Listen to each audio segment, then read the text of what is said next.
Hey, it's your boy, Sergeant Hooked on Heroes, with another review, but not of one of our shows. I'm going to be reviewing Shin Godzilla. I'm really excited to do this. I was kind of inspired by how much I loved my experience seeing Shin Kamen Rider, and I was interested in seeing how Mr. Anno did with the other films that he's done so far, Shin Godzilla and eventually Shin Ultraman. That's not out just yet in America. Physically, they had the release, of course, in the theaters. I think that's in July, I want to say. I have that pre-ordered, so I'll be reviewing that as soon as I get it. Yeah, I decided to pick up Shin Godzilla. It's very cheap. It's like $10. And I had a really good time with this film.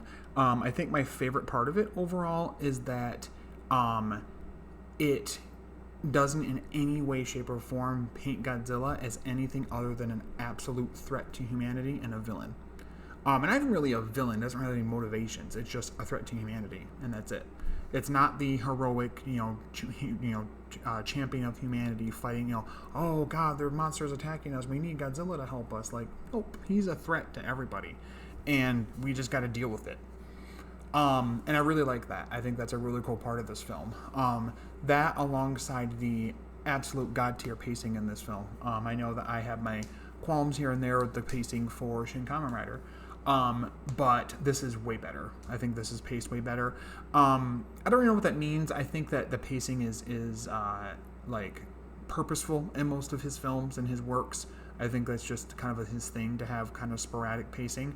But this has pretty consistent pacing all the way through.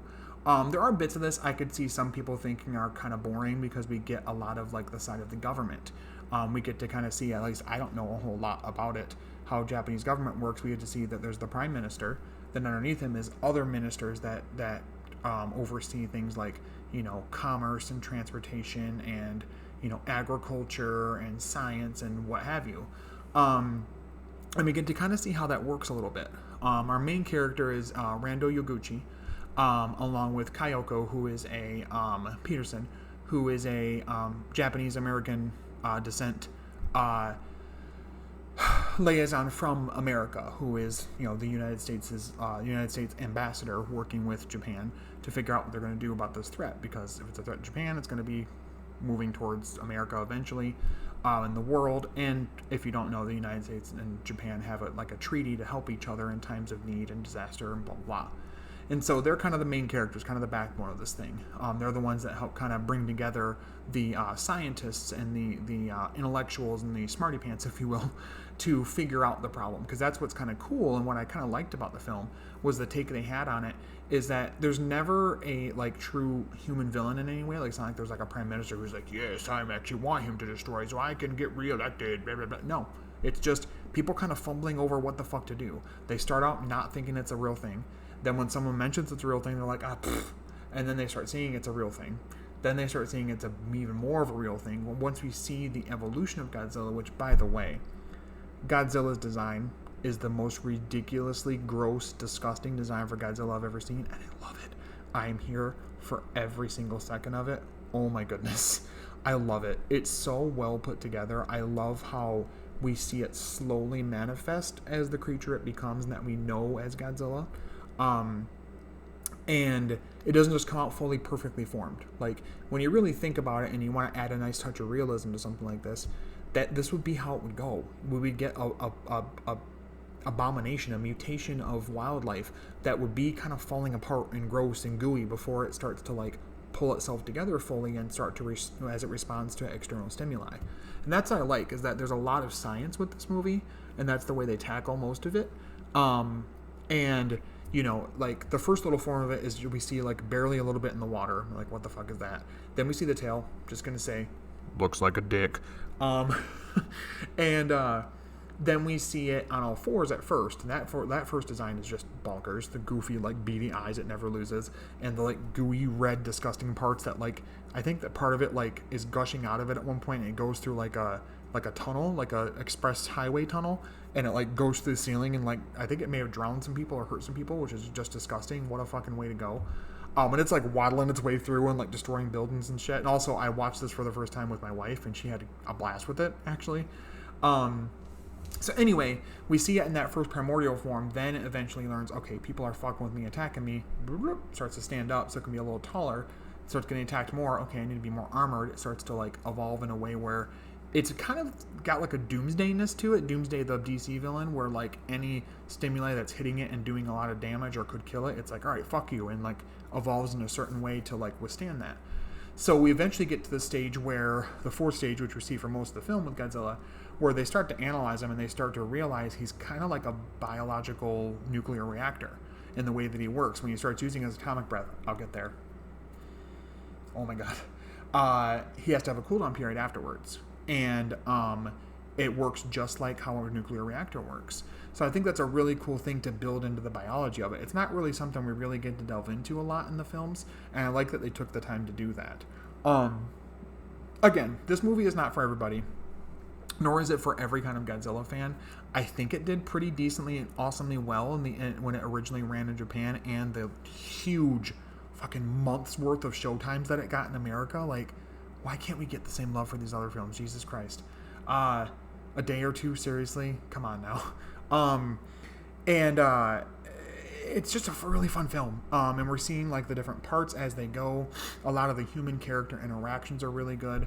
Yaguchi and Kayoko are kind of the heart of the film. They're not in a relationship. They get a little flirty, but it's not really about, it kind of throws that kind of shit to the side, that normal Hollywood bullshit where there's got to be a romance in there. But it's just really cool to see the world respond to this very real threat, and it makes sense how they respond to it. You know, people would be kind of scrambling for what to do, and especially higher up government officials, like, what do we do? Reveal it to the public and scare the fuck out of them that there's this actual monstrous threat destroying their entire country and everything they've ever known and loved? Or do we kind of keep it a secret till we're able to analyze it more, then let them know once we have more information? And they start to realize they can't beat that curve that Godzilla is ramping up in its evolution and its overall complexity, that they can't keep up with that fast enough to be able to keep it away from like the people. So eventually people do see it, and there's like little moments of hysteria and people kind of being upset, but nothing like too much, which I kind of thought was like a little odd, but like it was mostly okay. But I think we could have had a little bit more of them being a little more freaked out. There's a lot of use of the original like original Godzilla theme in the movie, and its own original little more like rock type theme. But there's a lot of moments where the music is not there, and we're just left awkwardly with the characters figuring things out or not being unsure about something, or Godzilla attacking, and there's no music. And I kind of liked that because it kind of gave like a survival horror like dread to the film that I wasn't expecting. Something we've not really seen in a Godzilla film in quite a long time. A lot of it is really hitting on the original concepts of the original movie, kind of being a cautionary tale about science and what going too far can do, what nuclear weapons are able to wreak on the world, other than the destruction, what the after effects are. You know, the half-life of radioactive materials and how it can mutate wildlife and things like that. Something like this, maybe it could happen. Who knows? Probably not to this exact scale, but we don't really know. We act like we know, but we don't really know. And I like that it kind of questions things like that and kind of brings that problem to modern day, because it's still kind of a thing we kind of have to be worried about and thinking about. I mean, all these different, awful relations we have with certain countries, like, the stuff that happened with China for a while, and, here and there not best, terms with Russia and other places. Like, it gets kind of worrisome sometimes where you think something like a war might happen, a nuclear war might happen. So I like that they brought it to the modern day that way.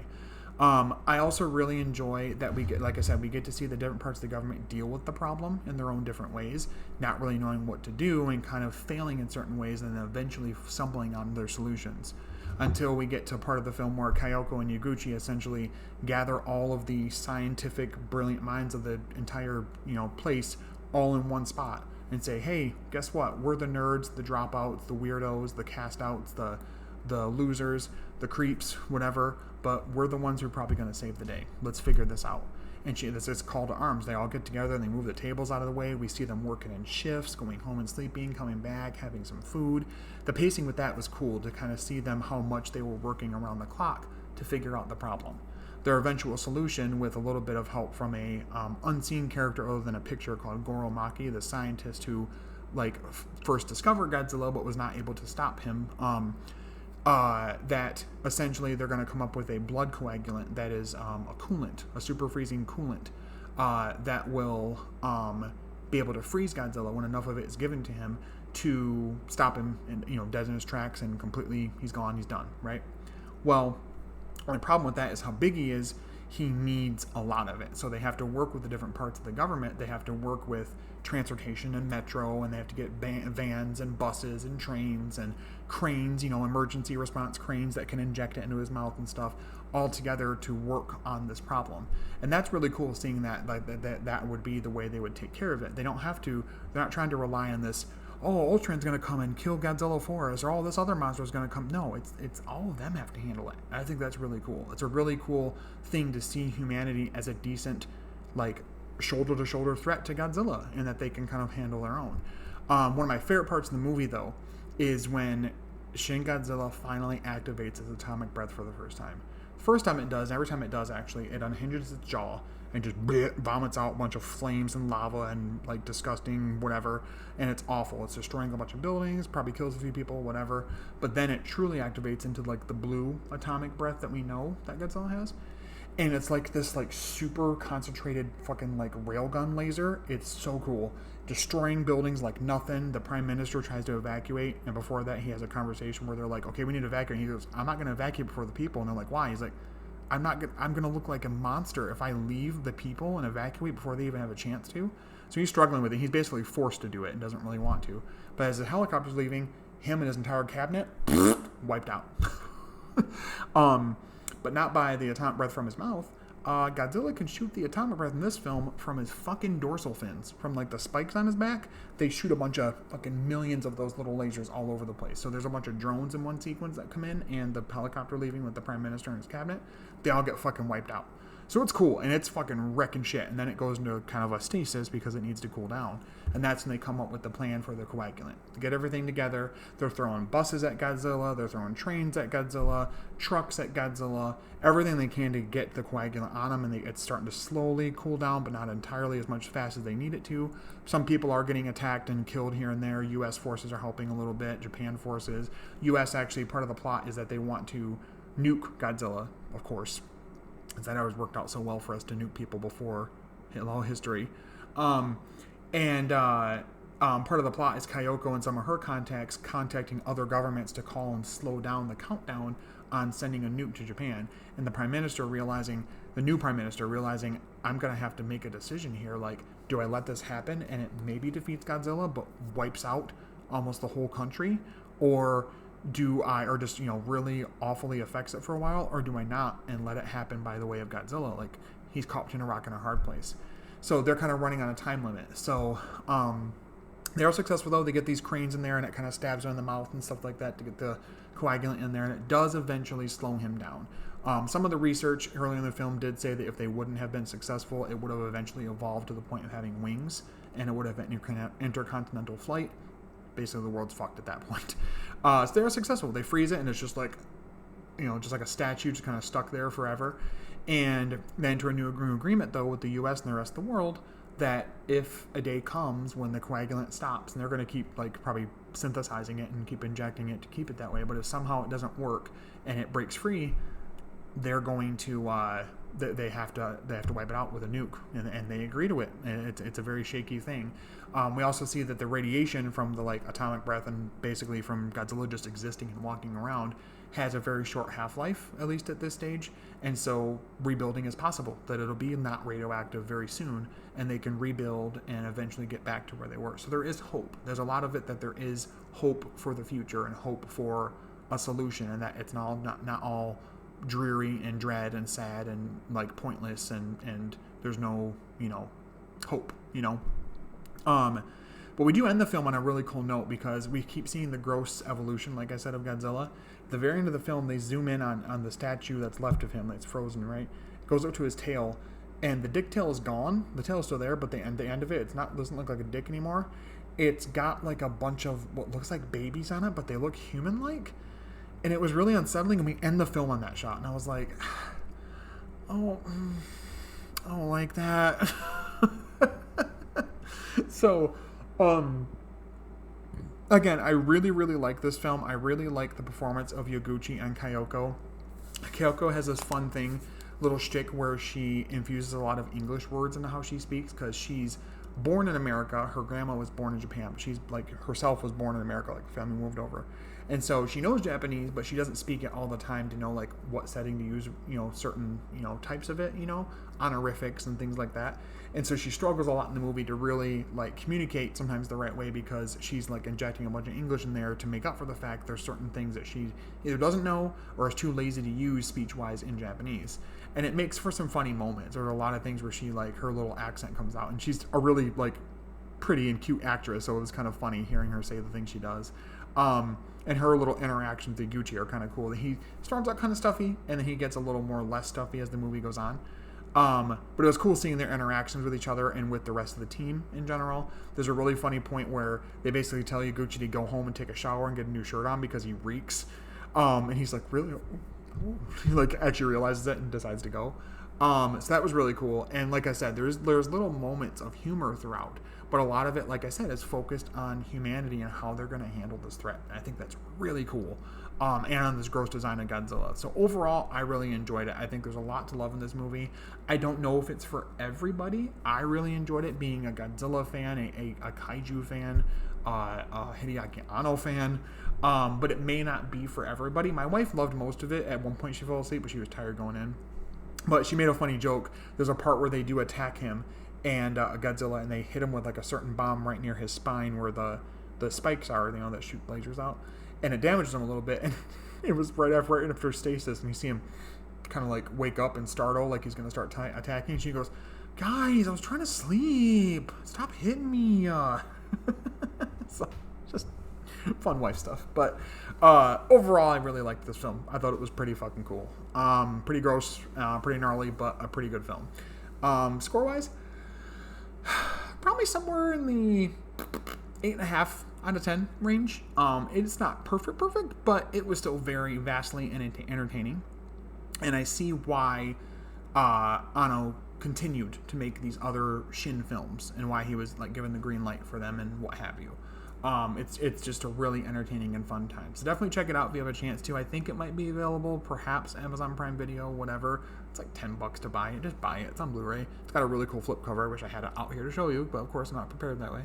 But anyway, so that's the score I would give it, about 8.5 out of 10. Would have liked to see a bit more of like the evolutionary stages of Godzilla a bit more, but then that would have taken away from the human stuff. But still, it would have been kind of cool to see. Maybe there's deleted scenes I'm not looking at or whatever. But let me know in the comments below, what did you guys think? Loved you, hate it in the middle for Shin Godzilla, if you've seen it before. Did this maybe convince you to want to see it? Yeah, I love to see the conversations going there. I do know it's a 6-7-year-old film now, whatever it is, but I just wanted to check it out and see what it was about, and I really enjoyed it because I really like Shin Kamen Rider, so I was like, I gotta see what his other stuff is like, and it was pretty good.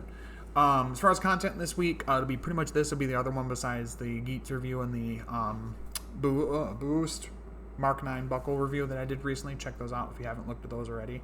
Trying to get to that 500 subscriber count threshold, because apparently YouTube has changed the algorithm again with how like you get paid and whatever if you have at least 500 subscribers and a certain number of watch hours. So please watch more of my videos. I don't know, play them on repeat.